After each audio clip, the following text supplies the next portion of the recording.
I'm Caleb Foster, 31, and I've spent the last 15 years in prison for a crime I didn't commit. The worst part. My own family, my parents, my sister, even my brother who I'd protected my entire life, all testified against me in court. They looked me in the eyes and swore I was guilty of armed robbery and assault. For 15 years, I believed I was truly alone in this world. But last week, new DNA evidence not only proved my innocence, it revealed something so shocking about my family's betrayal that it made those prison walls seem like a sanctuary compared to what I was about to uncover. What I discovered about why they really wanted me gone will make you question everything you think you know about family loyalty. Like and subscribe if you've ever felt betrayed by the people who are supposed to love you most. Let me take you back to where it all began. November 15th, 2009. I was working the night shift at Henderson Auto Parts. Inventory until midnight, same as every Saturday for 3 years. The armed robbery happened at Mason's convenience store, just 8 blocks from my job. A masked gunman burst in at 11:47 p.m., pistol-whipped the elderly clerk, and made off with $340 from the register.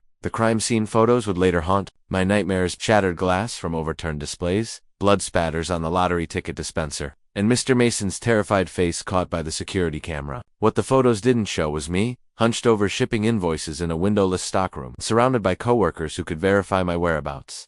Detective Rawlings called it a crime of opportunity. Someone who knew Mason's routine. Knew he worked alone Saturday nights, knew exactly where the safe was located. The perpetrator had inside information, intimate knowledge of the store's layout and procedures. This detail would prove crucial, though not in the way anyone expected. My alibi was airtight. Surveillance footage from Henderson Auto Parts showed me clocking in at 4 p.m. and not leaving until 12:15 a.m. 3 coworkers saw me throughout the evening. Time-stamped inventory sheets bore my signature every 30 minutes. Yet somehow, witness descriptions of the robber's build and voice kept pointing investigators toward me.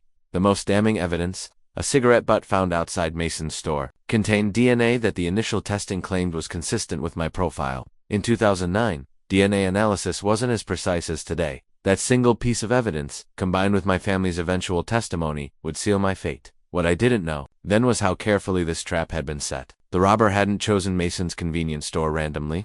He'd been given specific details about the store's vulnerabilities, the clerk's schedule, even the location of the security camera's blind spots. Someone who knew me well had provided this information, ensuring that when investigators looked for suspects, all roads would lead directly to me.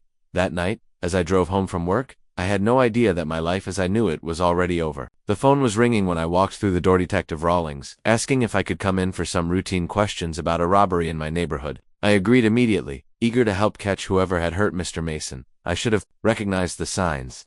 The detective's tone was too casual, his questions too specific, his interest in my whereabouts too intense. But I was naive then, trusting in a system I believed would protect the innocent and punish the guilty. I had no concept that innocence itself could be weaponized against you, that the people who knew you best could become your greatest enemies. The courthouse felt like a tomb the day my family took the witness stand against me. I sat in that defendant's chair, shackled and wearing an ill-fitting suit, watching the people who raised me prepare to destroy my life with calculated precision. My mother took the stand first. She wore her best black dress, the same one she'd worn to my graduation, and clutched a tissue box like a prop. "Your Honor," she began, her voice trembling with practiced emotion. "I never wanted to believe my son could do such a thing, but I can't ignore what I've seen."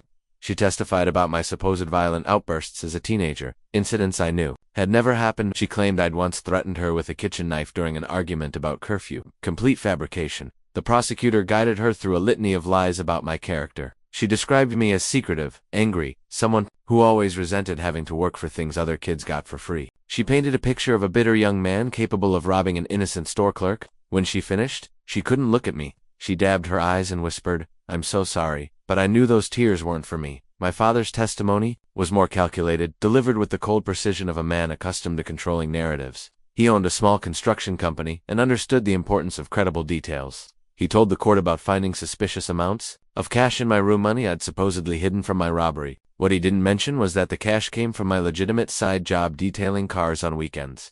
Caleb always had expensive tastes, he testified, adjusting his tie with deliberate authority. New clothes, electronics, things his job at the auto parts store couldn't possibly afford. When I asked him about it, he became defensive and hostile. He described confrontations that had never occurred, conversations where I'd allegedly bragged about easy money and getting what I deserved. My sister took the stand next, and her betrayal cut deepest of all. 2 years older, she'd been my closest confidant growing up. We'd shared secrets, defended each other against playground bullies, stayed up late talking about our dreams for the future. Now she sat in that witness box and methodically dismantled my character with surgical precision. She testified about the night of the robbery, claiming I'd come home agitated and sweaty around midnight. She said I'd rushed upstairs without explanation, that she'd heard me in the bathroom for an unusually long time supposedly washing off evidence. She described finding torn clothing in my hamper the next morning, garments she claimed looked scuffled as if I'd been in a struggle. None of it was true. I'd come home that night exhausted from inventory work, taken a quick shower, and gone straight to bed.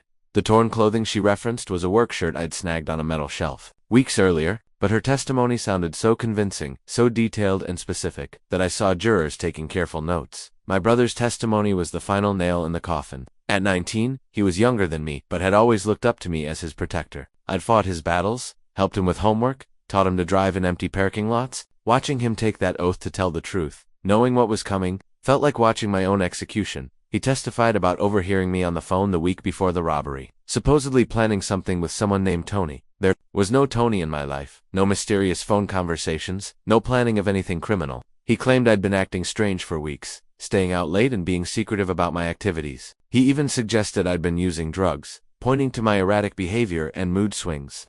The court transcript would later show their testimonies perfectly corroborated each other too perfectly. Every detail aligned, every timeline matched. Every characterization painted the same picture of a troubled young man capable of violent crime. They'd clearly rehearsed their stories, coordinated their lies, prepared for every possible question the defense might ask.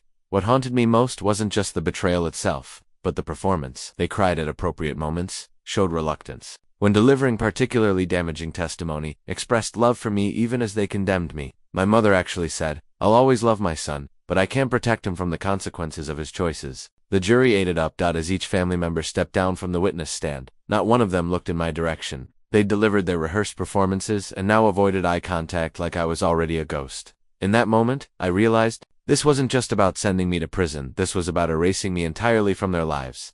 About rewriting family history so that I became the black sheep who'd always been destined for failure. The jury deliberated for 6 hours. 6 hours to decide whether to believe for family members who claimed to love me, or one young man insisting on his innocence against overwhelming testimony. When they filed back into that courtroom, their faces told the story before the foreman ever opened his mouth.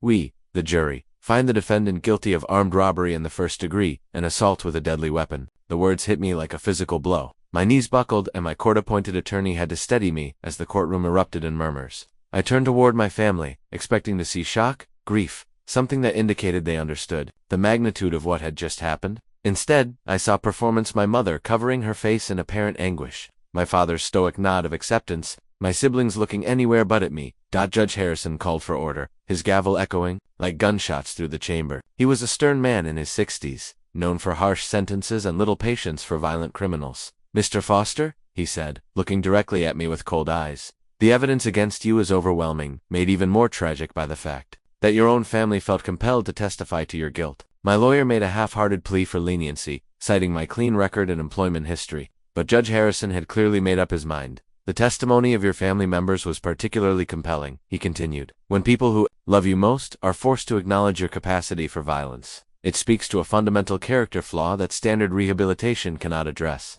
The sentencing document he read from seemed endless. 25 years to life for armed robbery with a deadly weapon enhancement. The assault charge added another 5 years.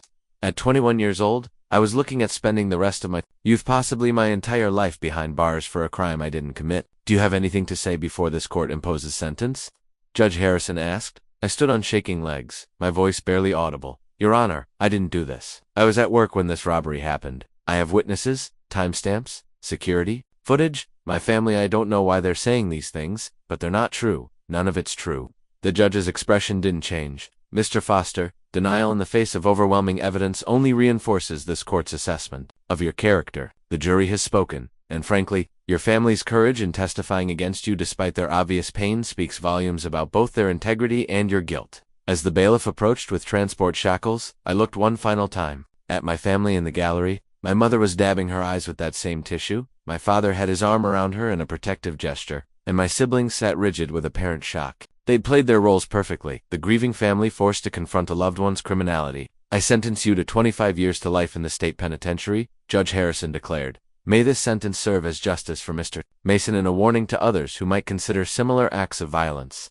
The transport to Millbrook Correctional Facility took 3 hours in the back of a prison van, my wrists and ankles shackled to a chain around my waist. Through the reinforced window, I watched the world I'd known disappear mile by mile. At 21, I was entering a maximum security prison as one of the youngest inmates, convicted of violent crimes that would make me a target from day one. The intake process was designed to strip away every trace of your former identity. They took my clothes, my watch, even the small silver cross my grandmother had given me for confirmation. I was assigned inmate number 847,291, assigned to cell block D, tier 3. My cellmate was a career criminal named Rico, who immediately established that I was the lowest person in our two-man hierarchy. That first night, lying on a thin mattress that smelled of industrial disinfectant and previous occupants' despair, I replayed every moment of the trial. My family's testimonies had been too coordinated, too detailed, too perfectly aligned to be coincidental. They'd planned this, rehearsed it, executed it with the precision of a military operation. But why? That question would haunt me for the next decade and a half. What could possibly motivate parents to send their own child to prison for life? What kind of desperation or greed could drive siblings to betray their brother so completely? As I stared at the concrete ceiling of my cell, listening to the sounds of my new reality, metal doors slamming, guards' boots echoing, distant conversations in languages I didn't recognize, I made a promise to myself. Someday, somehow, I would find out the truth, not just about who really robbed Mason's convenience store, but about why my own family had been so eager to see me disappear forever. The answers, when they finally came, would prove more shocking than anything I could have imagined that first terrible night in prison. Prison taught me survival lessons I'd never imagined needing. Within my first week at Millbrook, I learned that being young, scared, and convicted of robbery made me prey to inmates who saw fresh meat as either a target or an opportunity. My cellmate Rico took it upon himself to educate me about the unwritten rules that governed our world. "Foster," he said during my third night, watching me write yet another letter to my family, "you still don't get it, do you? Those people who put you here, they ain't coming to visit. They ain't writing back. They got what they wanted from you, and now you're dead to them." But I couldn't accept that reality. Every day for my first 6 months, I wrote letters to my parents explaining that there had been a mistake, begging them to hire a better lawyer, pleading with them to investigate what really happened. Letters to my sister reminding her of our childhood bond, asking her to reconsider her testimony, promising I'd forgive everything if she'd just tell the truth. Letters to my brother, expressing disappointment but offering understanding, asking him to visit so we could talk things through. The bundle of unopened letters I kept under my mattress grew thicker each week. The prison mail system confirmed delivery, but no responses ever came. No visits were scheduled, no phone calls were accepted. My family had severed all contact with surgical precision, as if I'd died the moment that gavel fell. "You keep writing those letters, you're gonna make yourself crazy," Rico warned after watching me compose my 50th unanswered plea. He was serving his third stint for drug distribution and had seen plenty of inmates break under the weight of abandonment. Prison rule number 1. The only person who's gonna save you is you. The psychological isolation was worse than the physical dangers. Millbrook housed 3,200 inmates in a facility designed for 2,000. Violence erupted regularly over everything from television channels to suspected snitches. I learned to keep my head down, speak only when spoken to, and never show weakness or fear. But the emotional torment of family abandonment created a vulnerability that other inmates could smell.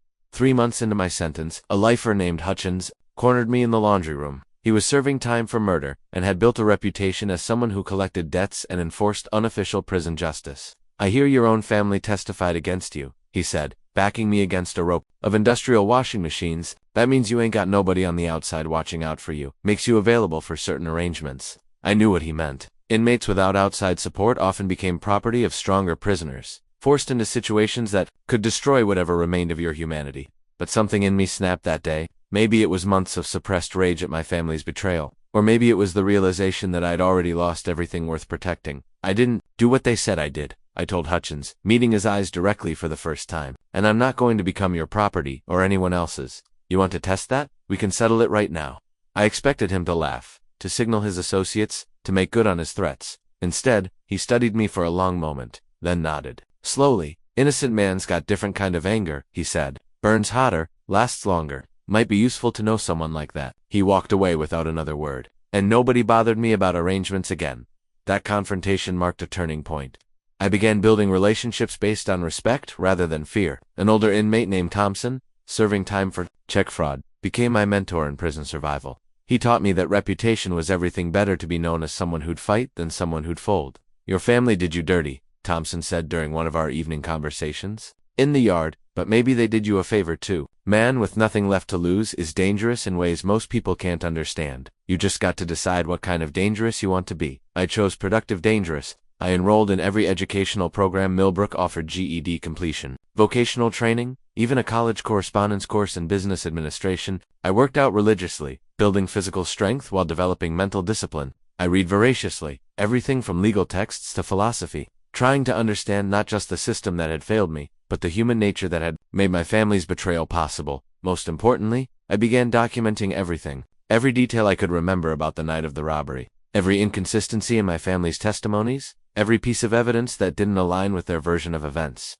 I filled notebook after notebook with observations, theories, and questions that I hoped someday to answer. The bundle of unopened letters under my mattress became a symbol of my family's abandonment, but also of my own refusal to give up hope. Even when hope seemed foolish, even when other inmates mocked me for clinging to dreams of vindication, I kept those letters as proof that I'd tried to maintain connection with people who had chosen to erase me from their lives. By my second year at Millbrook, I'd adapted to prison rhythms and earned respect from both inmates and guards. But I never stopped believing that someday, somehow, the truth would come out.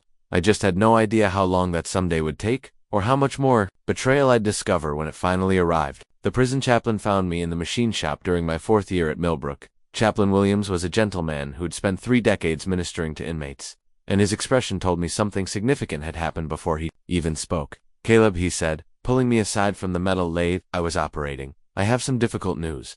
Your grandfather passed away last week. I'm sorry for your loss." The words hit me like a physical blow. Grandpa Joe had been the one family member who'd truly believed in me, who'd taught me about integrity and hard work during summer visits to his farm. He'd been 78 when I was convicted, already showing signs of the emphysema that would eventually claim his life. "Did anyone for my family?" I began. But Chaplain Williams shook his head sadly. "I'm sorry, son. The notification came through official channels. Your family didn't contact the prison directly." He handed me a manila envelope. This came with the death notification, legal documents of some kind. Inside the envelope was my grandfather's will, along with a letter from his attorney explaining that, as next of kin, I was entitled to receive copies of relevant legal documents. What I read in those pages changed everything I thought I knew about my family's motivations. Grandpa Joe had been far wealthier than any of us had realized. The farm I remembered as a modest operation was actually 340 acres of prime agricultural land worth over $2 million.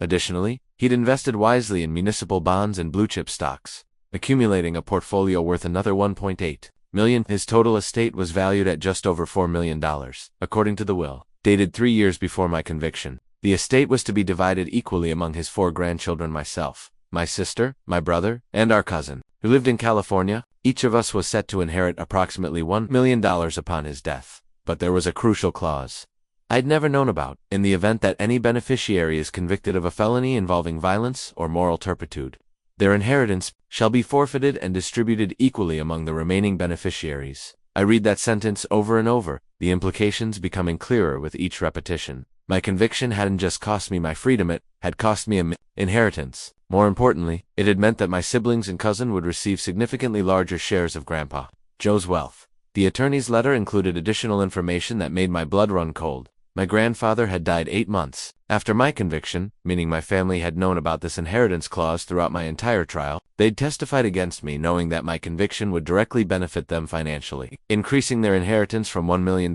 each to approximately $1.33 million each. I requested to call the attorney who'd sent the documents. During our brief conversation, he revealed details that painted an even more disturbing picture of my family's knowledge and timing.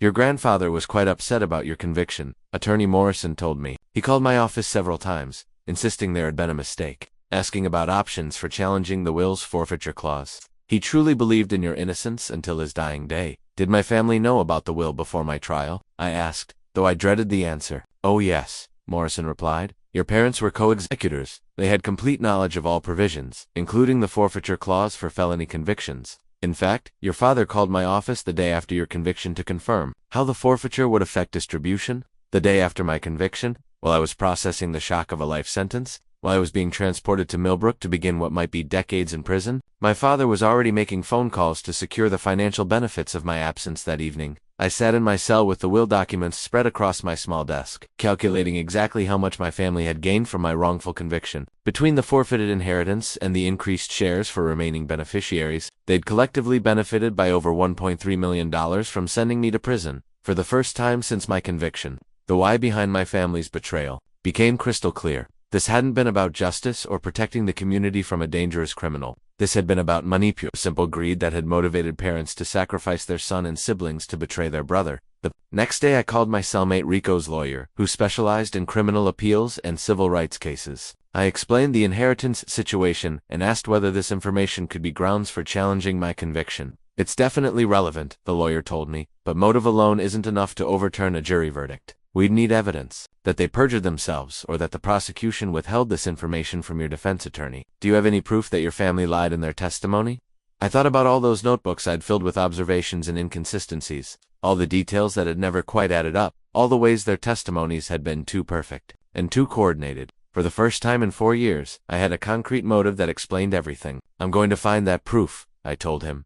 That night, I pulled out one of my notebooks and began writing a different kind of letter, not a plea for forgiveness or understanding, but a systematic analysis of every lie my family had told under oath. They'd gambled that I'd never discover their financial motive, that I'd never connect their betrayal to Grandpa Joe's will. They'd been wrong, and now I had the rest of my sentence to figure out exactly how to prove it. My discovery of the inheritance motive changed how I approached relationships at Millbrook. Instead of being consumed by bitterness, I became strategically focused on building alliances that might someday help me prove my innocence. But first, I had to solve a mystery that had been bothering me for months. Someone was anonymously funding my commissary account. Every 2 weeks, exactly $50 appeared in my account with no identifying information about the source. The prison's financial office confirmed the deposits came from a legitimate bank transfer, but privacy regulations prevented them from revealing the sender's identity. In a place where most inmates survived on sporadic family support or meager prison wages, this regular income was both a blessing and a puzzle. Someone's looking out for you, observed Martinez, an inmate who worked in the prison's administrative offices. He was serving time for embezzlement and understood financial systems better than most.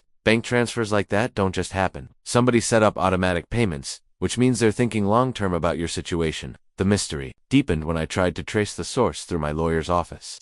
Even legal channels couldn't penetrate the privacy protections surrounding the transfers. Whoever was helping me had arranged the support through layers of legal safeguards that suggested both significant resources and careful planning. I used the commissary money strategically, not for luxury items but for necessities that enhanced my survival and investigation capabilities. Better soap and toothpaste helped maintain the personal hygiene that earned respect from other inmates. Notebooks and pens allowed me to continue documenting inconsistencies in my case. Most importantly, I occasionally used the funds to purchase small favors from inmates with outside connections who could verify information I was gathering about my family. My relationship with Thompson, the older inmate who'd become my mentor, deepened as I shared my inheritance discovery with him. Thompson had spent 12 years at Millbrook for financial crimes and understood both family greed and legal maneuvering. Your people played a long game, he said during one of our evening conversations in the yard, setting you up for conviction, collecting the inheritance money, then cutting off all contacts so you can't cause them problems. That's some cold-blooded calculation right there.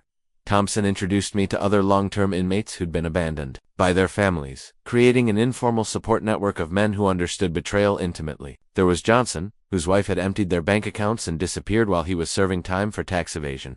There was Rodriguez, whose brother had stolen his construction business by forging documents while he was imprisoned on drug charges. Family betrayal hits different than regular crime, Rodriguez explained. Random criminal just wants your money or your stuff. Family criminal wants to erase you completely, make it like you never existed. That's why the healing's harder. They don't just take what you have, they take who you are. This informal brotherhood became my emotional anchor at Millbrook. We shared strategies for psychological survival, legal resources, and most importantly, hope that someday justice would find us. But we also shared practical knowledge about prison systems that would prove crucial to my eventual vindication. Through Johnson, I learned about the Innocence Project and similar organizations that investigated wrongful convictions. Through Rodriguez, I discovered that prison law libraries contained resources for filing appeals and civil rights complaints. Through Thompson, I understood how to document everything meticulously so that future legal challenges would have proper foundation. My physical transformation during these years was as dramatic as my emotional evolution. I'd entered Millbrook as a skinny 21-year-old who'd never been in a real fight. By year 6, I was a hardened 190 pounds of muscle, capable of defending myself against any threat the prison environment might present. But more importantly, I'd developed intellectual resources that would serve me better than physical strength. I'd earned my GED, completed 2 years of college coursework through correspondence programs, and taught myself basic legal research techniques. Other inmates began seeking my help with their own appeals and legal issues. recognizing that my case had made me more knowledgeable about wrongful conviction challenges than many attorneys. The mystery of my anonymous benefactor continued throughout these years, providing steady support that enabled me to focus on investigation rather than mere survival. Whoever was helping me understood that proving innocence required resources, time, and sustained effort over many years. Your ghost owner's playing a long game too, Thompson observed during my 7th year.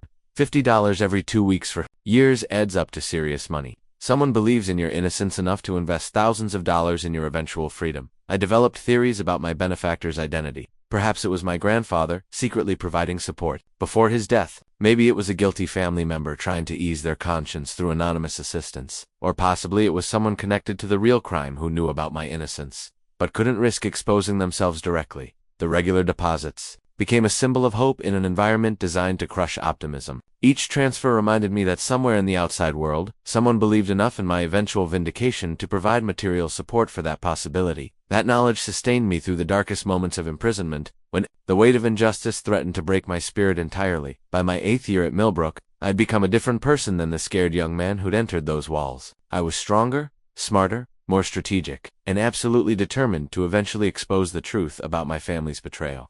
The anonymous support had given me freedom to focus on investigation rather than mere survival, and I intended to make the most of that opportunity. Detective Maria Rodriguez walked into Millbrook's visiting room during my 12th year with the confidence of someone who'd spent 2 decades solving cases others had given up on. She was in her mid-40s with graying hair and intelligent eyes that seemed to catalog every detail of our sterile meeting environment. "Mr. Forster," she said, settling into the plastic chair across from me. "I specialize in wrongful conviction cases, and yours has some interesting inconsistencies that caught my attention." I'd learned to be suspicious of hope during my imprisonment. Too many appeals had been denied, too many leads had dead-ended, too many promises had been broken for me to trust but something about Detective Rodriguez's direct manner and professional credentials suggested this meeting might be different. "What kind of inconsistencies?" I asked carefully. She opened a thick file folder that contained copies of my original case documents. I've been reviewing cases from 2009, 2010, where family testimony was crucial to conviction. Your case stood out because of several factors that don't align with typical family reluctance to testify against relatives. Rodriguez had noticed what my overworked public defender had missed, that my family's testimonies were too detailed,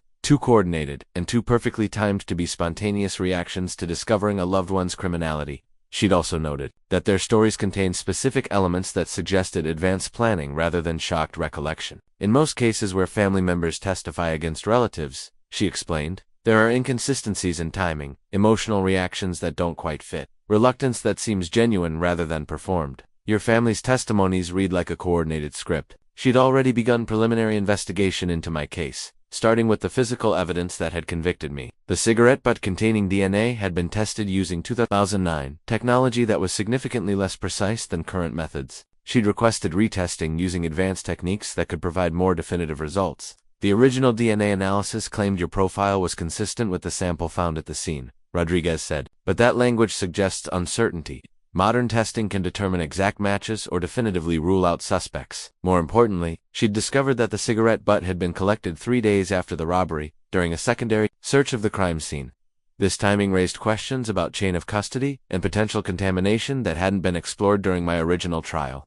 Evidence collected days after a crime, especially organic material like DNA, can be compromised in ways that weren't fully understood in 2009, she explained. Current forensic standards would require more careful documentation of how that cigarette butt was preserved and protected. Rodriguez had also identified investigative shortcuts in the original case that suggested confirmation bias rather than thorough police work. Once I became the primary suspect, based on the DNA evidence, Detective Rawlings had focused exclusively on building a case against me rather than exploring alternative theories or suspects. Good police work means eliminating all possibilities, not just building the strongest case against your primary suspect, she said. Your original investigator stopped looking for other perpetrators. Once your family provided testimony that seemed to confirm your guilt, what excited me most was her approach to the case. Rather than simply reviewing existing evidence, Rodriguez was conducting a fresh investigation, using modern techniques and resources that hadn't been available during my original trial. I've requested all surveillance footage from businesses within a 3-block radius of Mason's store, she said, pulling out a small notebook where she'd documented her investigation plan. In 2009, police only collected footage from the store itself and one adjacent business. But there were at least 6 other locations with security cameras that might have captured relevant activity. She'd also begun interviewing people connected to the case who hadn't been thoroughly questioned originally. This included other employees at Henderson Auto Parts who could confirm my whereabouts, neighbors who might have observed suspicious activity near Mason's store, and even inmates currently serving time who might have information about the real perpetrator. Cold cases often break because of information that was available at the time but overlooked or dismissed, Rodriguez explained. Someone always knows something, but they might not have understood its importance until years later. Her business card bore the logo of the State Police Cold Case Unit, a specialized division created specifically to investigate unsolved crimes and potential wrongful convictions. This wasn't a pro bono effort by an overworked detective. This was an official investigation with resources and authority to compel cooperation from witnesses and institutions. The unit was created partly because of cases like yours, she said. Young defendants with questionable evidence, family testimony that seemed too convenient, investigations that closed too quickly without exploring alternatives. We've found patterns in wrongful convictions that help identify cases worth reopening.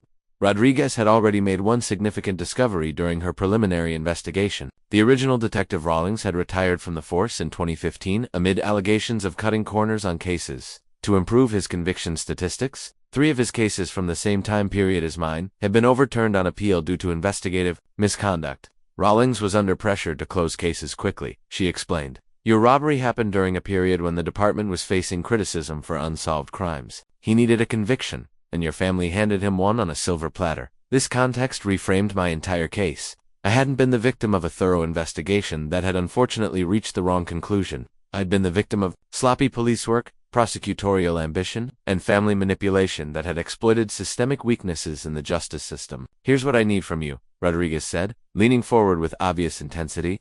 Every detail you can remember about your family's financial situation before and after your conviction. Every inconsistency you've noticed in their testimonies. Every piece of information that might help me understand their motives. I told her about the inheritance discovery, about the $1 million my conviction had cost me, and the additional money it had provided my siblings. Her eyes lit up with the recognition of someone who'd just found the missing piece of a complex puzzle. Financial motive changes everything, she said, making notes rapidly. It transforms your case from a tragic family situation into potential conspiracy and perjury. If I can prove your family knowingly lied under oath for financial gain, their entire testimony becomes worthless. Rodriguez promised to investigate my case with the thoroughness it should have received originally. She would retest DNA evidence, interview witnesses who'd been ignored, examine financial records that might reveal family motives, and explore alternative theories about the real perpetrator's identity.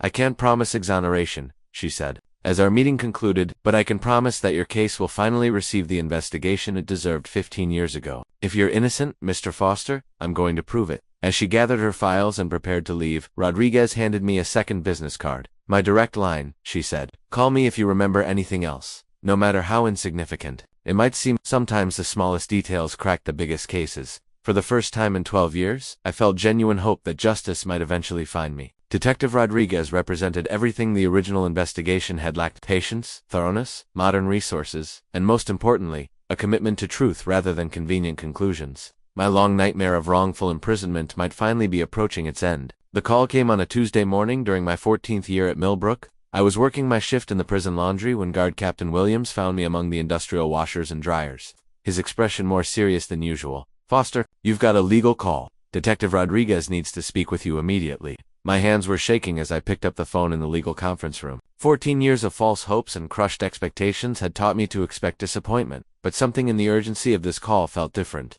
Caleb, Detective Rodriguez's voice crackled through the phone line. I need you to sit down. The DNA results came back, and they're going to change everything. The advanced testing she'd ordered had been conducted by the state crime laboratory, using techniques that hadn't existed in 2009. Instead of the broad compatibility ranges that had been used to convict me, modern analysis could provide exact genetic matches or definitive exclusions. The DNA on that cigarette butt is not yours, she said, her words hitting me like a physical blow. It's not even close. The original testing was flawed, possibly deliberately so. You are completely excluded as the source of that genetic material. I felt my legs give out as I sank into the plastic chair. 14 years of maintaining innocence. 14 years of being called a liar by guards, inmates, and even myself during the darkest moments, and now scientific proof that I'd been telling the truth all along. But that's not the most shocking part, Rodriguez continued. We ran the DNA profile through the national database, and we got a hit. The real perpetrator is a career criminal named Anthony Russo, currently serving time at Riverside Correctional for armed robbery charges from 2018. Anthony Russo. The name meant nothing to me, but Rodriguez had already conducted preliminary interviews that revealed disturbing connections to my case. Russo had grown up in the same neighborhood as my family, had attended high school with my older sister, and had been involved in several criminal enterprises that my father's construction company had unwittingly hired for legitimate work. Russo knows your family, Caleb. He knew details about your schedule, your employment, your habits, information that would have made you a perfect patsy for his crime. This wasn't random. This was orchestrated. The DNA evidence was just the beginning of what Rodriguez had discovered. She'd obtained warrants to examine financial records, phone logs, and other evidence that painted a picture of conspiracy, far more elaborate than I'd imagined. The legal proceedings for my exoneration began immediately. Rodriguez had already contacted the district attorney's office, the Innocence Project, and civil rights attorneys who specialized in wrongful conviction cases. The DNA evidence was so conclusive that prosecutors couldn't argue with the science. I was unequivocally innocent of the crime that had cost me 15 years of my life. We're filing for immediate dismissal of all charges, Rodriguez explained. During our next phone conversation, the DNA evidence alone is sufficient for exoneration, but we're also building a case for prosecution of the people who put you here fraudulently. The state crime lab had also discovered evidence of tampering with the original DNA sample. The cigarette butt had been contaminated with biological material that was consistent with deliberate planting rather than natural deposition at a crime scene. Someone had taken steps to ensure that genetic testing would implicate me. This level of evidence manipulation suggests coordination between multiple parties, Rodriguez said. Your family's perjured testimony, the planted DNA evidence, the rushed investigation. This was a conspiracy to frame you for a crime you didn't commit. Within 72 hours of receiving the DNA results, legal papers were filed seeking my immediate release and complete exoneration. The media attention was immediate and intense. Local news stations ran stories about the Millbrook 15. My nickname among advocates who'd been following wrongful conviction cases. Judge Harrison, the same man who'd sentenced me to 25 to life, was forced to review the DNA evidence and acknowledge what it meant for my conviction. During an emergency hearing conducted via video conference with the prison, he struggled to maintain judicial composure while confronting the magnitude of injustice his court had perpetrated. Mr. Foster, he said, his voice barely audible through the courtroom speakers. The DNA evidence presented by Detective Rodriguez is conclusive. You could not have committed the crime for which you were convicted. This court hereby dismisses all charges against you and orders your immediate release. The words I'd dreamed of hearing for 15 years felt surreal when they finally came. I was innocent. Officially, legally, scientifically innocent. The state of Illinois would issue a formal apology, expunge my criminal record, and begin processing compensation for wrongful imprisonment. But vindication brought new questions rather than simple relief. How had Anthony Russo obtained the intimate knowledge of my life necessary to frame me effectively? Who had helped him plant the DNA evidence? Most importantly, what had my family known about this conspiracy, and how deep did their involvement go? As the legal machinery of exoneration ground forward, I realized that proving my innocence was only the beginning. Now I needed to discover the full extent of my family's betrayal and ensure that everyone who'd participated in destroying my life faced consequences for their actions. The DNA results had freed me from prison, but they'd also opened the door. Two revelations that would prove even more shocking than the original crime. My family's testimony hadn't just been perjured, had been part of a calculated conspiracy that went far beyond simple greed for inheritance money. 3 days after my exoneration, Detective Rodriguez arranged for me to meet Anthony Russo at Riverside Correctional Facility. Sitting across from the man whose crime had cost me 15 years of freedom was surreal. He looked nothing like me. Despite witness descriptions that had supposedly matched my appearance, Russo was shorter than me, stockier with distinctive facial scars from what appeared to be knife wounds. He was 38 years old, meaning he'd been 23 when he robbed Mason's convenience store, close enough to my age at the time to make witness identification unreliable, but physically different enough that careful investigation should have ruled me out as a suspect. I heard they let you out, Russo said, his voice carrying a mixture of guilt and resignation. 15 years for something I did. That's heavy, man. Real heavy. Detective Rodriguez had offered Russo a plea deal in exchange for his full cooperation. He was already serving a 20-year sentence for armed robbery, but additional charges related to evidence tampering and conspiracy, in my case, could add decades to his time. Cooperation meant testifying truthfully about everything that had happened. In 2009, I need you to understand something, Russo said, looking directly at me for the first time. When I robbed that store, I never intended for you to take the fall. That wasn't part of the original plan.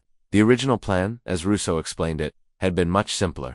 He'd targeted Mason's convenience store after learning about its vulnerabilities from someone who knew the owner's routines intimately. The store was in a neighborhood he'd grown up in, operated by an elderly man who worked alone during late evening hours, with minimal security and predictable cash handling procedures. Your sister told me about the place, he said, causing my blood to run cold. We dated briefly in high school, stayed in touch over the years. She mentioned her family shopped there, said old man Mason was careless about security, always kept too much cash in the register. My sister had provided intelligence for the robbery, without realizing or caring that this information would eventually be used to frame her own brother. Her casual conversations with an old boyfriend had given him the knowledge necessary to commit the crime efficiently, but Russo's confession revealed layers of betrayal that went far beyond my sister's careless information sharing. After the robbery, when police began investigating and collecting evidence, my father had approached Russo with a proposal that would benefit both of them. Your old man knew I'd done it, Russo continued, his words becoming more difficult to process with each revelation. He figured it out somehow. Maybe your sister told him about our conversations. Maybe he just connected the dots. But instead of turning me in, he offered me a deal.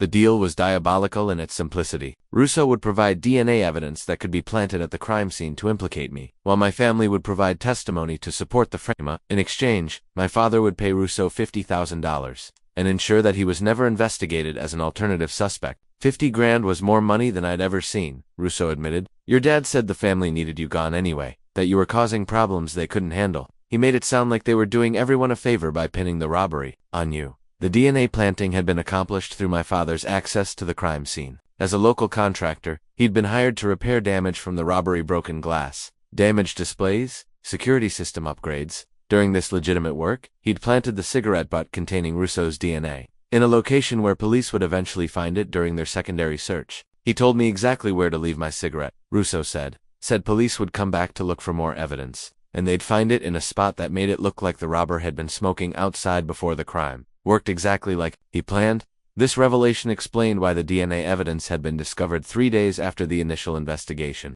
Police hadn't missed it during their original crime scene processing. It hadn't been there to find until my father planted it during his repair work. The worst part, Russo continued, was listening to your family in court. They weren't just lying about you, they were performing. Your mom crying, your dad acting reluctant, your siblings looking heartbroken. They'd rehearsed that whole show. Rodriguez had been recording our conversation, and Russo's detailed confession provided legal foundation for charges against my family that went far beyond perjury. Conspiracy, evidence, tampering, fraud, and civil rights violations were all possibilities, depending on what additional evidence could be developed. Why are you telling me this now? I asked Russo directly. You could have kept quiet, served your time, and nobody would have connected you to my case. His answer surprised me with its honesty. Because I got kids now, man. 2 daughters who visit me here, who still believe their daddy's a good person, who just made some mistakes. I can't let them grow up thinking that destroying innocent people's lives is acceptable behavior. As our meeting concluded, Russo provided one final piece of information that would prove crucial to understanding my family's complete betrayal. The $50,000 my father had paid him hadn't come from legitimate savings or business profits.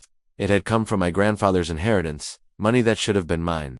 Your dad laughed about it, Russo said. Said he was using your own inheritance money to pay for your conviction. Called it poetic justice for being an ungrateful son who didn't appreciate everything the family had given you. Walking out of Riverside Correctional that day, I understood that my exoneration was just the beginning of a much larger reckoning. My family hadn't just betrayed me, they'd orchestrated an elaborate conspiracy that had destroyed 15 years of my life for financial gain.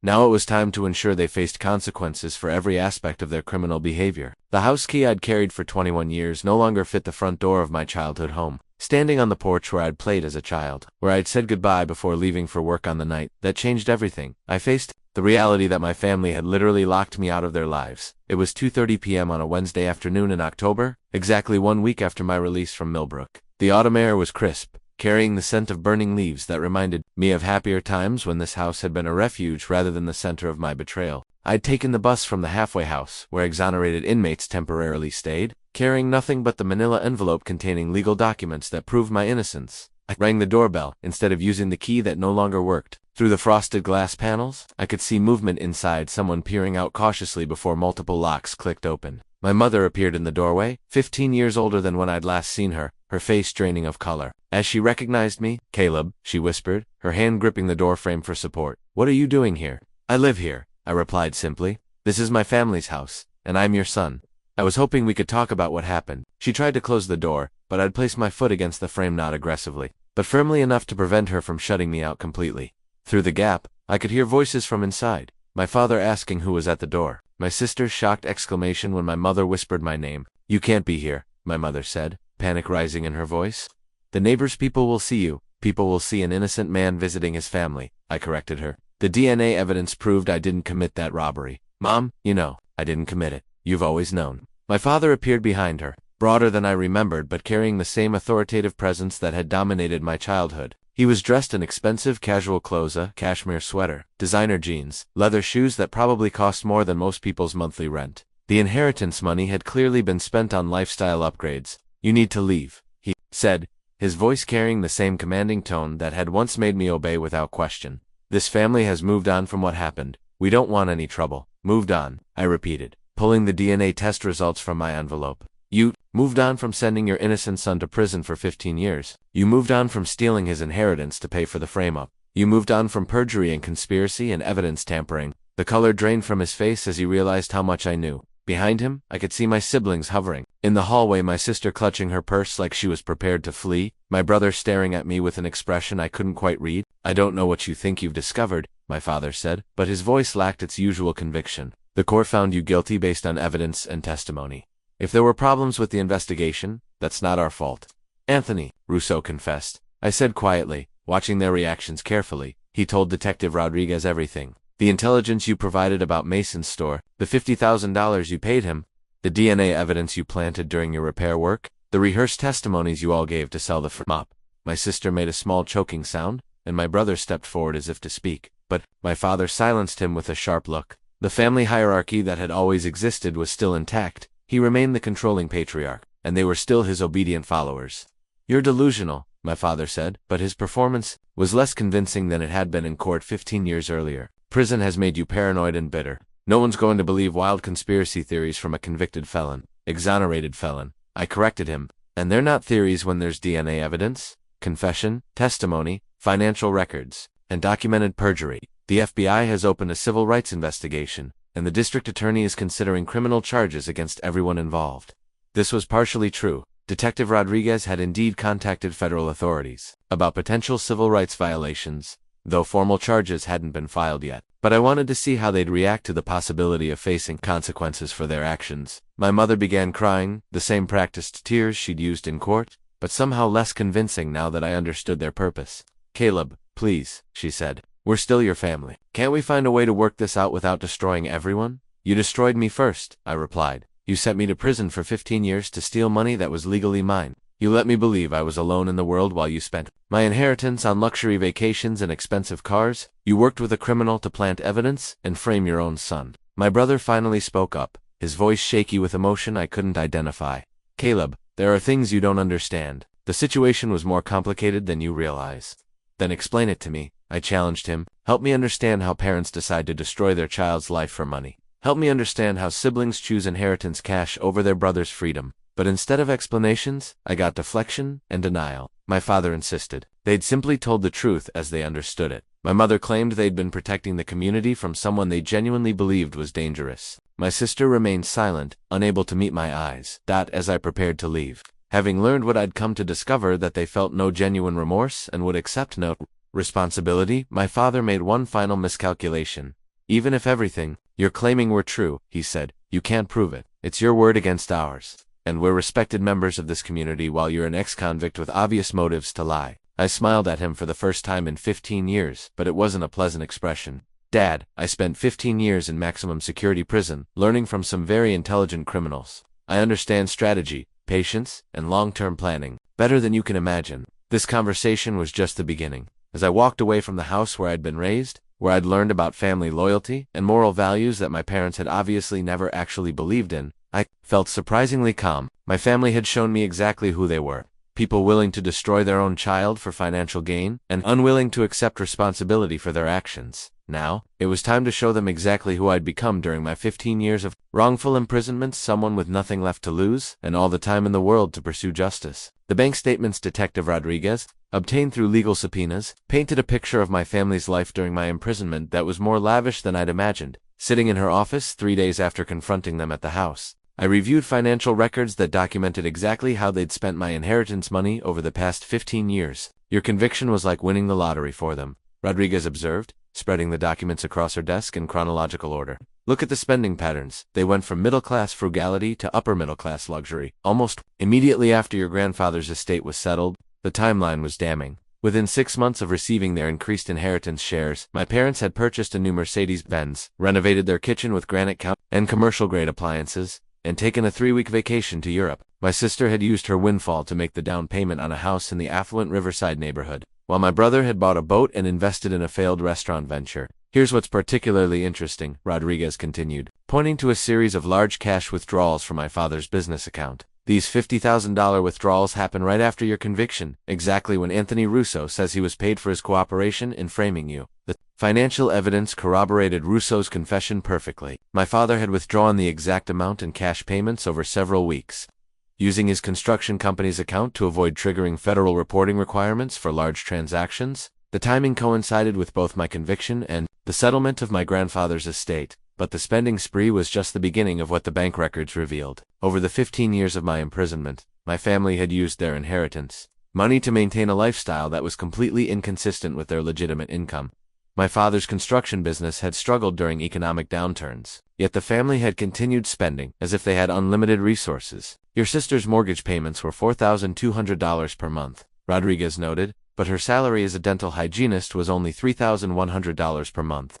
The difference was being covered by regular transfers from the inheritance money she was literally using your stolen inheritance to pay for her house. My brother's financial records were even more damaging. He'd used inheritance money to invest in several business ventures that had failed spectacularly, losing over $200,000 in a sports bar that closed within 18 months. When that investment collapsed, he'd simply drawn more money from the inheritance funds to cover his losses.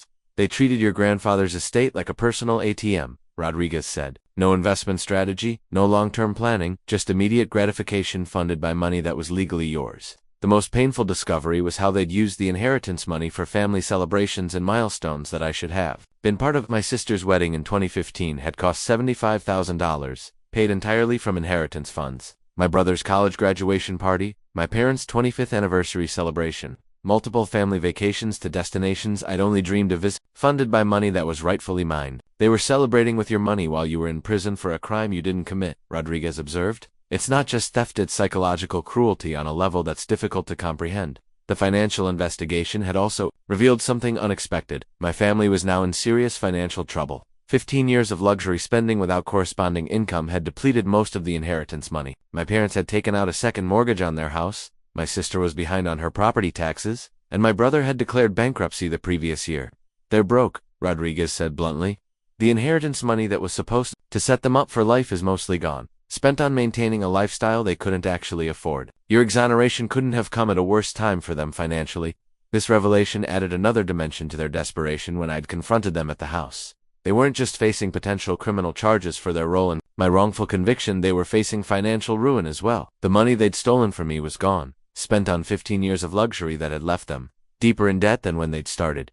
Detective Rodriguez had also discovered that my family had been lying to friends, neighbors, and extended relatives about my situation for years. Instead of admitting they'd testified against me, they'd created a narrative where they were the grieving family of a son who'd gone down the wrong path despite their best efforts to help him. Your cousin in California thought you'd died in prison, Rodriguez told me. Your family told relatives that you'd refused all contact, that you'd become bitter and violent, that they were afraid of you. They used your imprisonment to generate sympathy for themselves while painting you as the family member who'd brought shame on everyone. The bank statements Rodriguez had obtained also revealed the source of my mysterious commissary support during imprisonment. The regular $50 deposits hadn't come from my grandfather or a guilty family member, they'd come from my grandfather's attorney, acting on instructions in a sealed addendum to the will that my family had never known about. Your grandfather suspected something wasn't right about your conviction, Rodriguez explained, showing me the relevant legal documents. He'd arranged for modest ongoing support to be provided from estate funds, with instructions that the source should remain confidential.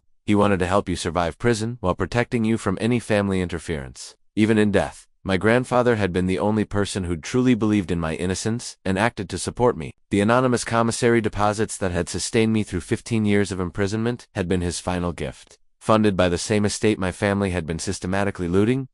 As I reviewed the complete financial picture of my family's betrayal, I realized that money had been both their motivation and their weakness. They'd destroyed my life for inheritance funds, they'd been too irresponsible to manage properly. Now they faced not just criminal prosecution, but financial ruin that would strip away everything they'd bought with my stolen money. Justice was about to be served in ways they'd never anticipated. My sister found me at the downtown library 2 weeks after my visit to the family house.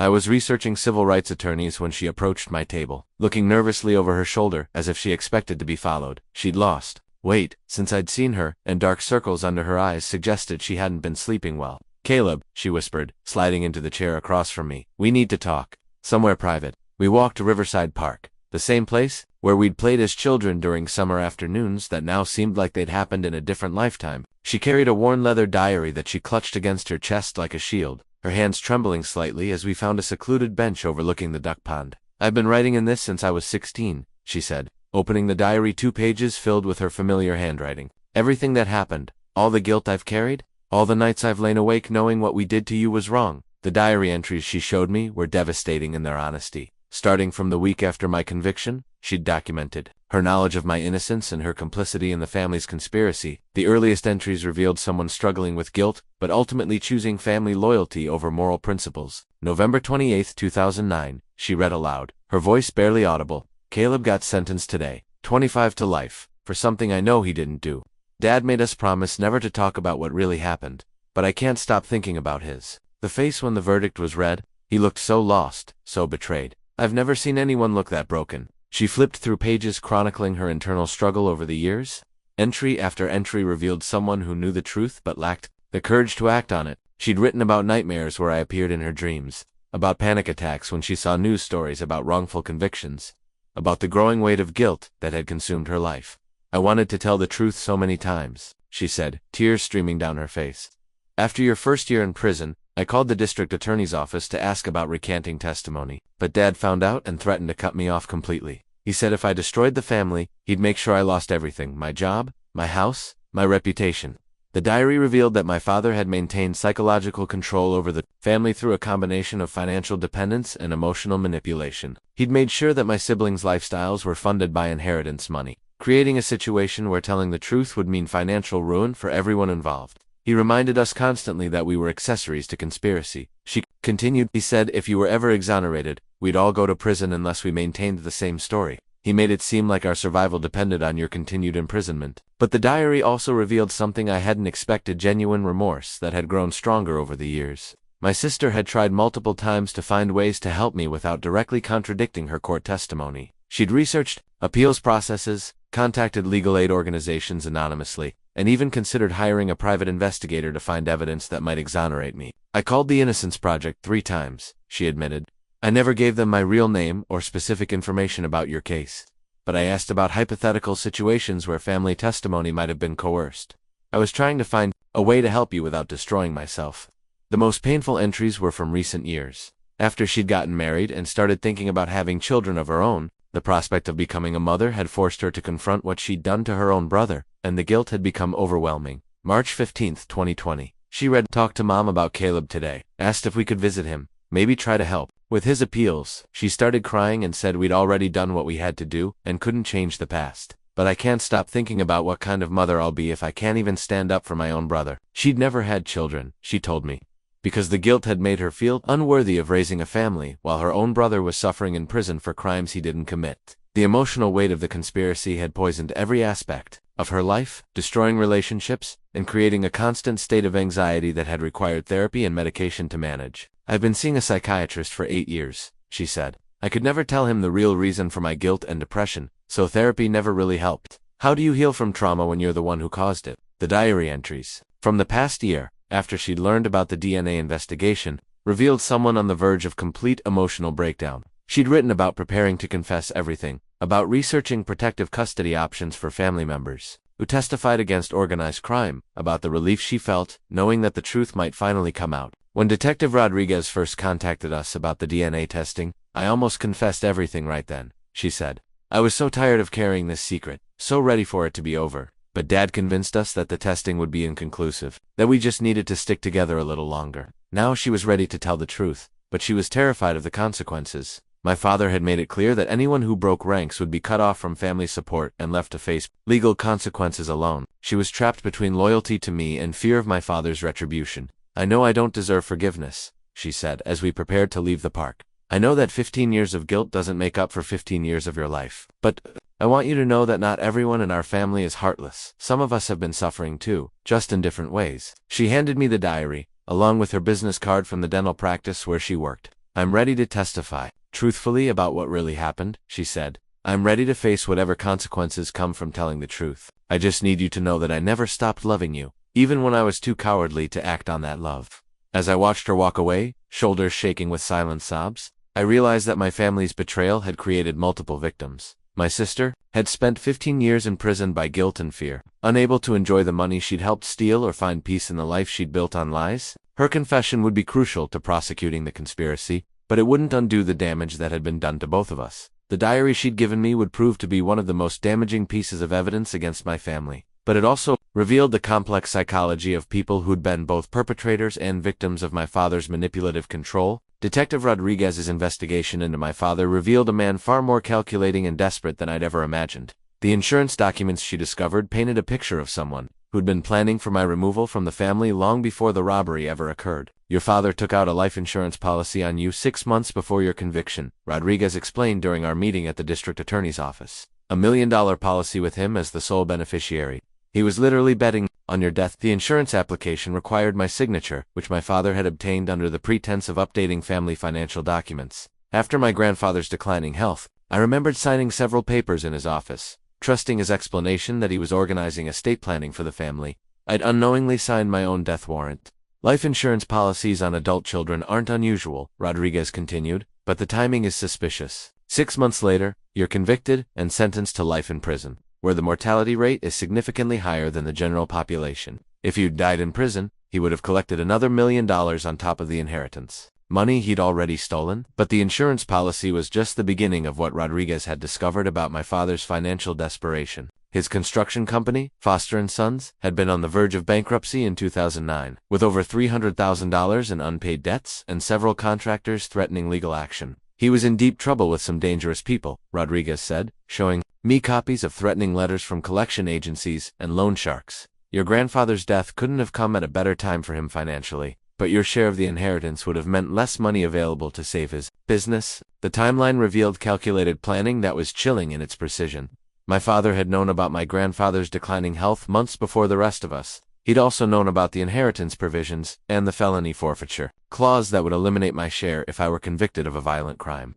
He needed you gone, Rodriguez explained, but it had to look natural, like a tragic consequence of your own poor choices, rather than a family conspiracy. The robbery gave him the perfect opportunity to solve multiple problems at once. My father's role in orchestrating the frame-up went far beyond what Anthony Russo had confessed. Rodriguez had discovered that my father had been monitoring my work schedule for weeks, learning my routines, and identifying the optimal timing for a crime that would make me the primary suspect. He knew you worked inventory on Saturday nights, she said. He knew you had access to the neighborhood where Mason's store was located. He knew that witness descriptions would be unreliable in low-light conditions. He'd studied every aspect of your life to create the perfect setup.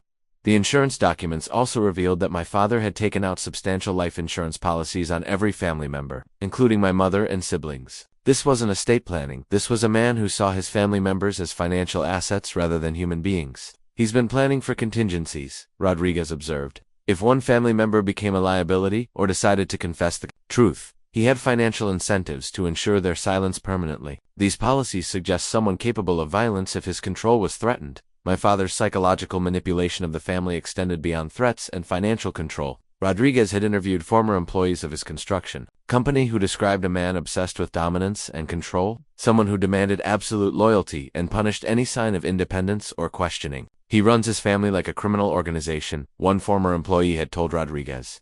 Everyone knows their role, everyone follows orders without question, and everyone understands that betraying the family means losing everything. The investigation had also revealed my father's connection to other questionable activities over the years. His construction company had been investigated twice for insurance fraud, once for a suspicious fire at a job site, and once for inflated damage claims after a storm. No charges had been filed, but the pattern suggested someone comfortable with manipulating systems for personal gain.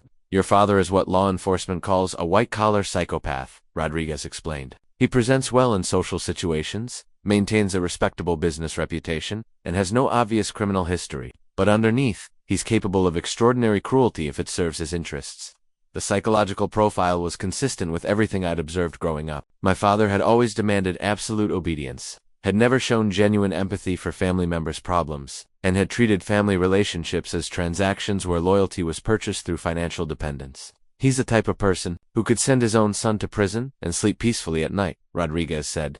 In his mind, you weren't his child, you were an obstacle to his financial survival that needed to be removed. Most disturbing of all was the discovery that my father had been researching methods for having me killed in prison. Rodriguez had found internet searches on his home computer for topics like prison violence statistics, how inmates die in maximum security, and hiring contract killers. He wasn't content to just have you imprisoned, she revealed. He wanted you dead, both to collect the life insurance money and to eliminate any possibility that you might eventually prove your innocence. You surviving 15 years in Millbrook was never part of his plan. The evidence against my father was overwhelming: financial documents, insurance policies, computer records, and testimony from multiple witnesses who could describe his manipulative behavior. But Rodriguez warned me that prosecuting him would be challenging because of his respectable public image and lack of prior criminal convictions. Juries have trouble believing that seemingly normal people are capable of such calculated evil, she explained. Your father will present as a grieving parent who is forced to testify against a troubled son. We'll need overwhelming evidence to convince 12 strangers that a man with no criminal record orchestrated a 15-year conspiracy. As I absorbed the full scope of my father's betrayal, I realized that my wrongful conviction had been just one component of a larger pattern of manipulation and control that had defined my entire childhood. I hadn't been raised by a loving father, I'd been controlled by a calculating creditor who saw his own children as resources to be exploited or obstacles to be eliminated. The man I'd spent my life trying to please and impress had been planning my destruction long before I'd ever realized I was in danger. Understanding this truth was both liberating and terrifying. Liberating because it explained so much about my family's dysfunction. Terrifying because it revealed how close I'd come to not surviving his plans at all. The hospital records Detective Rodriguez obtained through court order revealed a story of psychological collapse that had been hidden from me for years. My brother had suffered a complete nervous breakdown during my 10th year of imprisonment, requiring emergency psychiatric hospitalization and months of intensive treatment. He was found by neighbors wandering the streets in his pajamas, Rodriguez explained, reading from the medical reports, completely disoriented, claiming he needed to confess to crimes that were destroying innocent people. The psychiatric evaluation describes severe guilt-induced psychosis with auditory hallucinations. The medical files painted a heartbreaking picture of someone who'd been slowly destroyed by the weight of his lies. Unlike my sister, who'd managed to function despite her guilt, my brother had internalized the trauma to a degree that had shattered his ability to distinguish reality from his guilt-driven fantasies. Patient reports hearing his brother's voice, calling for help. One psychiatric evaluation noted, claims he can see his brother in his cell, suffering because of lies the patient told in court. Patient becomes agitated when discussing family members, insisting they are all going to hell for what they did to innocent person. The breakdown had occurred after my brother watched a documentary about wrongful convictions on television. The program had featured several cases similar to mine, young defendants convicted based primarily on family testimony, later proven innocent through DNA evidence. According to the medical records, he'd called the psychiatric emergency hotline immediately after the program ended. Patient states he testified falsely in court proceeding. The intake notes recorded, claims he and other family members lied under oath to send innocent person to prison. Expresses terror that victim will come for revenge if released. Patient appears genuinely convinced of imminent danger from family member he describes as completely innocent. During his hospitalization, my brother had confessed the entire conspiracy to multiple medical professionals. He described my father's threats and manipulation, the financial incentives for my conviction, and his own role in providing false testimony. The medical staff had documented everything, but patient confidentiality laws had prevented them from contacting law enforcement. He told them about the inheritance money, the planted DNA evidence, even Anthony Russo's involvement. Rodriguez said, his doctors tried to convince him to contact police, but he was too terrified of your father's retaliation to take that step. The psychiatric treatment had required heavy medication and intensive therapy to stabilize his condition. But even after his release from the hospital, the medical records showed continued struggles with depression, anxiety, and what doctors described as persistent guilt complex that interfered with his ability to function normally. Your brother has been seeing a psychiatrist regularly for the past 8 years, Rodriguez explained. His therapist's notes describe ongoing trauma related to participation in family conspiracy that destroyed innocent person's life. He's been medicated for severe depression and has been hospitalized twice more for suicidal ideation. The revelation that my brother had suffered such psychological damage added another layer of complexity to my feelings about the family's betrayal. While my sister had carried guilt that allowed her to function, my brother had been psychologically destroyed by what he'd done to me. Rodriguez had arranged for me to review excerpts from his therapy sessions, with identifying information redacted. To protect medical privacy, reading his words was like discovering communications from a different person than the brother who'd testified against me in court. I see my brother's face every time I close my eyes. One session transcript read, he looked so confused and hurt when the verdict was read. He kept looking at us like he couldn't believe what was happening. I've never been able to forget that expression, and I don't think I should be able to forget it. In another session, my father made it seem like we were protecting the family, like my brother was dangerous and needed to be stopped. But I knew he wasn't dangerous. I knew he was innocent. I testified anyway because I was scared of Dad and wanted the inheritance money. I chose money over my brother's life. The therapy transcripts revealed someone who'd been questioning the family's version of events since shortly after my conviction. Unlike my parents and sister, who'd maintained their false narratives for years, my brother had never been able to convince himself that what they'd done was justified. Patient expresses certainty that family member was innocent of charges. One psychological evaluation noted, states that he knew it was wrong at the time, but was too scared and greedy to do the right thing. Patient demonstrates genuine remorse, and has repeatedly expressed desire to confess publicly, but reports being threatened with total family destruction if he reveals truth. The medical records also documented physical symptoms of his psychological trauma. He'd developed chronic insomnia, had lost 40 pounds during his worst periods, and had suffered panic attacks that required emergency treatment. The guilt had literally been killing him slowly. Your brother's been punishing himself for 15 years, Rodriguez observed. While your parents and sister found ways to rationalize their actions, he never stopped believing he'd committed an unforgivable sin by betraying you. Most significantly, the hospital records showed that my brother had tried multiple times to contact me in prison but had been blocked by my father. He'd written letters that were never sent, had attempted to schedule visits that were canceled, and had even contacted prison officials to ask about the possibility of providing testimony that might help with my appeals.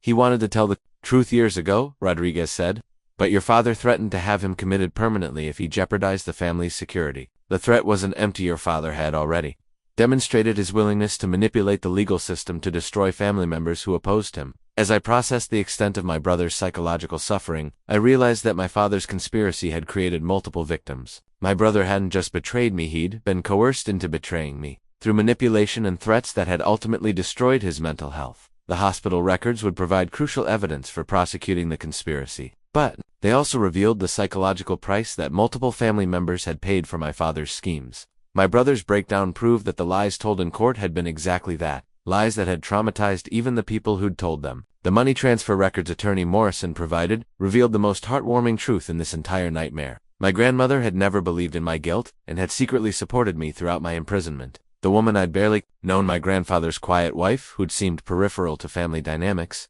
had been my guardian angel for 15 years. Your grandmother contacted my office 6 months after your conviction, Morrison explained during our meeting at his law firm. She was adamant that you were innocent and insisted that something be done to help you survive prison until the truth could be proven. The sealed addendum to my grandfather's will had been my grandmother's idea, created in consultation with Morrison after she'd observed the family's suspicious behavior during and after my trial. She'd been too intimidated by my father to speak openly about her concerns, but she'd taken concrete action to ensure my survival. She was a remarkable woman, Morrison continued, pulling out a thick folder of documents. Quiet, observant, and absolutely certain that your family had railroaded you for the inheritance money. She couldn't prove it at the time, but she wasn't going to let you die in prison while they spent money that was rightfully yours. The financial arrangement she'd established was sophisticated and legally bulletproof. She'd convinced my grandfather to set aside $50,000 from his estate specifically for my support, with instructions that regular payments should be made to my prison account from an untraceable source. The money was to be administered by Morrison's law firm, with complete confidentiality. She made me promise that you'd never know the source of the support, Morrison said. She was terrified that your father would find out and somehow interfere with the payments. She'd seen what he was capable of and didn't want to give him any opportunity to hurt you further. The documents Morrison showed me included personal letters my grandmother had written to him over the years, expressing her concerns about my situation and her determination to help however she could. Her handwriting was shaky. She'd been in her 80s when she'd arranged this support, but her words were filled with love and unwavering belief in my innocence. My grandson is a good boy, one letter read. I've watched him his entire life, and he doesn't have violence in his heart. Something terrible has happened to him, and his own family has abandoned him when he needs them most. If I can't save him, at least I can help him survive until someone else can prove what I know to be true. My grandmother had also left detailed instructions about what should happen if I were ever exonerated. Morrison's files contained contingency plans for legal action against family members who'd participated in my wrongful conviction, including specific instructions about recovering stolen inheritance money and pursuing civil rights violations. She was planning for your eventual vindication from the very beginning, Morrison said. She never doubted that the truth would eventually come out. and she wanted to make sure you'd have resources to pursue justice when that day arrived. The support had been more than just commissary money. My grandmother had also arranged for Morrison's law firm to monitor my case discreetly, looking for opportunities to provide legal assistance if new evidence emerged. They'd been tracking developments in DNA technology, following changes in wrongful conviction law, and maintaining connections with innocence advocacy organizations. We were preparing to petition for DNA testing when Detective Rodriguez contacted us, Morrison revealed. Your grandmother's instructions were to pursue every possible avenue for proving your innocence, regardless of cost or time required. The money transfer records showed that my grandmother had made personal sacrifices to fund my support. She'd sold jewelry, cashed in savings bonds, and even mortgaged her small house to ensure that the prison payments could continue for as long as necessary. She'd literally impoverished herself to keep me alive in prison. She died knowing she might never see you exonerated, Morrison said, but she was confident that her support would help you survive until justice could be served. She used to say that keeping you alive was the most important thing she could do with the time she had left. My grandmother had passed away during my 13th year in prison, just 2 years before Detective Rodriguez began her investigation. Morrison had attended her funeral, where my family had performed their usual show of grief while privately celebrating, another obstacle to their secret being removed. Your father asked me multiple times about your grandmother's will, Morrison said. He seemed particularly interested in whether she'd left any provisions that might benefit you. I told him the truth, that she'd left everything to local charities, but I never mentioned the support fund she'd already established. The final documents Morrison shared with me were the most emotionally powerful. My grandmother had written a letter to be given to me upon my exoneration, sealed and held in Morrison's safe for years. With trembling hands, I opened the envelope that contained her final words to me. My dear Caleb, the letter began, if you are reading this, it means the truth has finally come out and you are free. I have believed in your innocence every day since your conviction, and I have prayed constantly that God would bring you justice. I am sorry I was too old and frail to fight harder for you while I was alive, but I hope the small help I could provide made your time in prison more bearable. The letter continued, I know what your family did to you, and I know why they did it. Your father has always been a selfish man who saw his family as possessions, rather than people he loved. I should have spoken up during your trial, but I was afraid and confused by how quickly everything happened. I will regret that cowardice for whatever time I have left, she concluded. Please don't let bitterness consume you the way guilt consumed your brother and sister. You have survived something that would have destroyed weaker people, and you have a chance to build a life that honors the strength you've shown. Use the money I saved for you to start over, and remember that at least one person in your family never stopped loving you or believing in you. As I finished reading my grandmother's letter, I understood that my 15 years in prison hadn't been as lonely as I'd believed. While my immediate family had abandoned me, she had been watching over me in the only way she could, providing material and spiritual support that had kept me alive long enough to see justice served.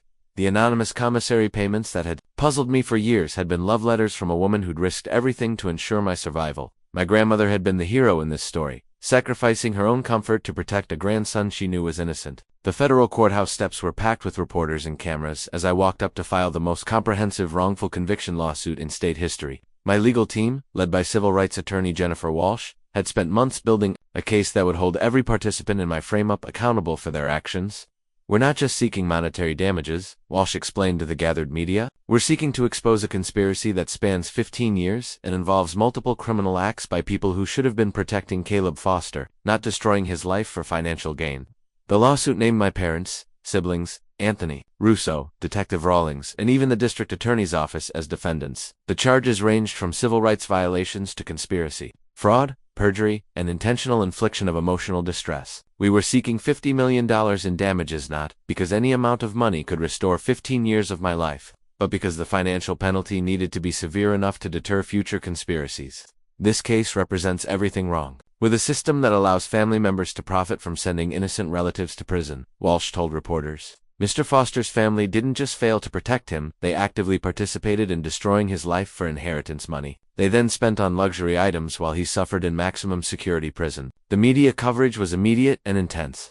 Local news stations ran investigative series about my case, interviewing former inmates who'd known me at Millbrook, neighbors who remembered my family's suspicious spending during my imprisonment, and legal experts who called my situation one of the most disturbing wrongful conviction cases in modern history. Within days of filing the lawsuit, my family's comfortable anonymity was shattered. Television crews camped outside their homes, reporters called their workplaces, and social media exploded with outrage about parents who'd sent their innocent son to prison for money. The public shame they'd avoided for 15 years hit them. All at once, my sister lost her job at the dental practice within a week of the story breaking. Her employer cited negative publicity that was affecting patient confidence in the practice. My brother, who'd been working as a sales manager for a car dealership, was similarly terminated when customers began refusing to work with him. The court of public opinion moves faster than the legal system, Walsh observed as we watched news coverage of my family's social ostracism. They're experiencing now what you experienced 15 years ago, being judged, condemned, and abandoned by their community. The difference is that their guilt is real.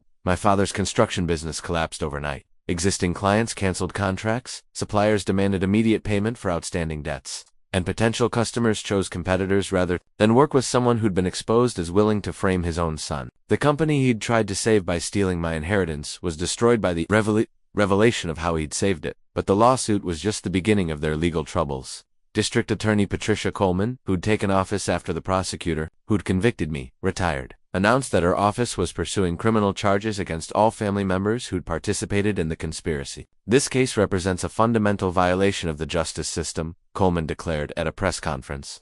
When family members commit perjury to send innocent relatives to prison, they're not just betraying their loved ones, they're betraying every citizen who depends on truthful testimony to ensure fair trials. The criminal charges were extensive. My parents faced conspiracy, perjury, evidence tampering, and civil rights violations that could result in 20 years in prison. My sister faced perjury and conspiracy charges carrying up to 10 years. Even my brother, despite his psychological breakdown and obvious remorse, faced potential criminal liability for his false testimony.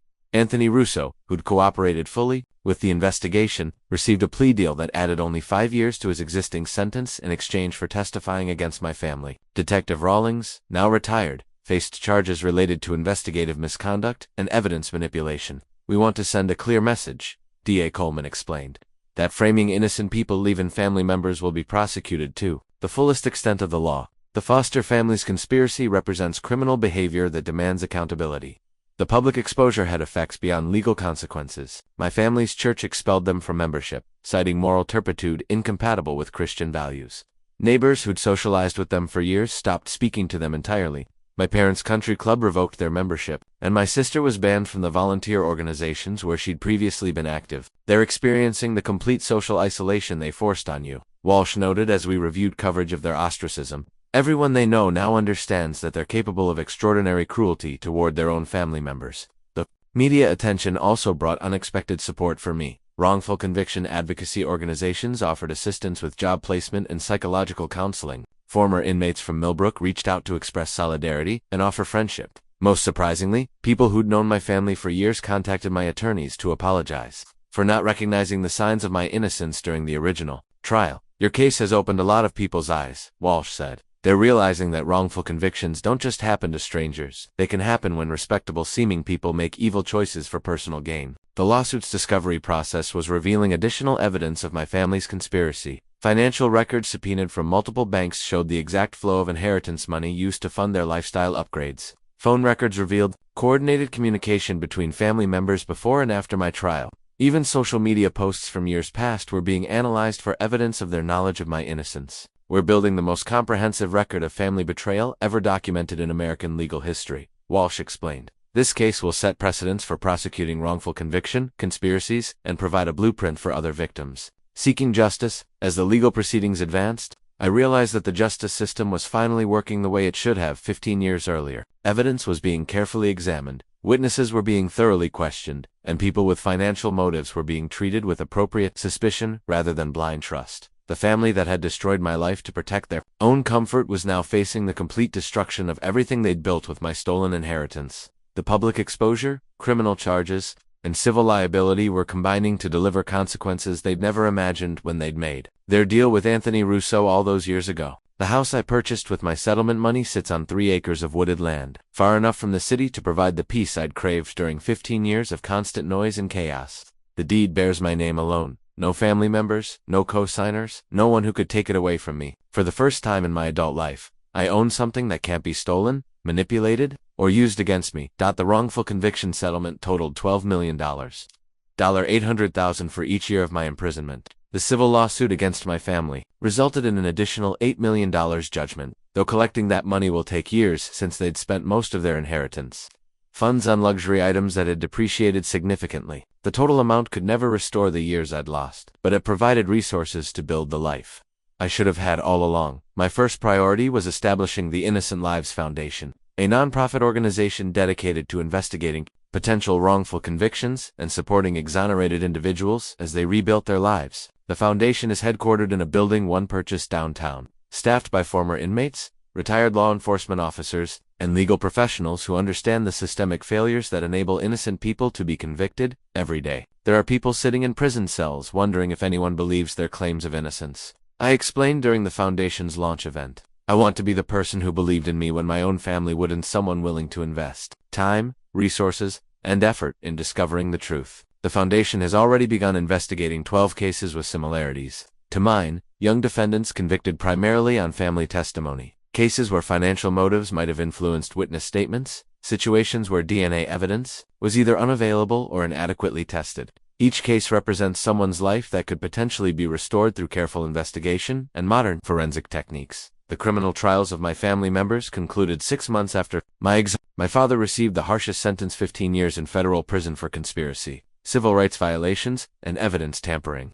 The judge noted during sentencing that his crimes represented a level of calculated cruelty toward his own child that defies comprehension. My mother received 8 years for perjury and conspiracy. My sister, who'd cooperated fully with prosecutors after providing her diary as evidence, received 3 years probation and community service. My brother's sentence was delayed pending continued psychiatric evaluation, but he'll likely receive supervised probation given his mental health issues and obvious remorse. Justice has been served, Detective Rodriguez said after the final sentencing hearing. But no amount of punishment can restore the 15 years that were stolen from you. The real victory is that you survived and built something meaningful. From the experience, my relationship with my siblings remains complicated. My sister has attempted reconciliation, attending family therapy sessions and expressing genuine remorse for her role in my conviction. We speak occasionally, carefully rebuilding trust that may never be complete but represents progress toward forgiveness. My brother's mental health struggles continue, but he's been receiving proper treatment since the truth came out. He wrote me a letter from his psychiatric facility that was heartbreaking in its honesty. I know I can never undo what I did to you, but I want you to know that my breakdown wasn't punishment enough. I deserved to suffer for what I did, and I'm grateful you survived to see justice. My parents, however, remain unrepentant. Even after conviction, they maintain that they were protecting the community from someone they genuinely believed was dangerous. Their continued denial of responsibility has made any relationship impossible, and I have accepted that some bridges burn completely. The house deed that sits framed in my office represents more than property ownership. It represents the security and independence I'd never experienced before my wrongful conviction. No one can take this home away from me through manipulation, lies, or betrayal. It belongs to me because I survived something that should have destroyed me. Evening walks through my wooded property have become meditation time. Moments when I reflect on the journey from that scared 21-year-old who trusted his family completely to the man I've become. Prison taught me about human nature in ways I'd never wanted to learn. But it also revealed strength I hadn't known I possessed. The most unexpected outcome of my exoneration has been the relationships I've built. With other wrongfully convicted individuals, we form an unofficial brotherhood of people who understand betrayal, injustice, and survival in ways that fortunate people never will. These friendships, built on shared trauma but sustained by mutual respect, have become some of the most meaningful relationships of my life. Thompson, my old prison mentor, was paroled last year and now works for the Innocent Lives Foundation as an investigator. His decades of experience with the criminal justice system make him invaluable for identifying cases where inmates might be telling the truth about their innocence. Prison gave us perspective most people don't have. He often says, "We know what real evil looks like, so we can recognize real innocence too." As I write this, sitting in the home office where my grandmother's final letter hangs beside my exoneration documents, I realize that my story isn't ultimately about family betrayal or wrongful conviction. It's about survival, resilience, and the possibility of building something meaningful from even the most devastating experiences. The family that raised me taught me that love was conditional, that loyalty could be purchased, and that blood relationships guaranteed nothing. But the family I've chosen, fellow survivors, dedicated advocates, people who believe in justice, has taught me that true loyalty is freely given, and that love is demonstrated through actions rather than words. 15 years ago, I walked into Millbrook Correctional Facility as a victim of other people's greed and cruelty. I walked out as someone who understood that survival isn't just about enduring trauma, it's about transforming that experience into something that can help others. The Innocent Lives Foundation will continue my grandfather's legacy of believing in people others have given up on, and my grandmother's legacy of providing practical support to those who need it most. Every day, I wake up in a home I've earned, through surviving the unthinkable. Every day, I work to ensure that other innocent people don't suffer what I suffered. And every day, I remember that the family who tried to erase me from existence ultimately gave me the strength to become someone they could never have. Imagine someone who turned their betrayal into purpose, their cruelty into compassion, and their injustice into a foundation for helping others find justice. The key to my new house fits perfectly in the lock. Every single time,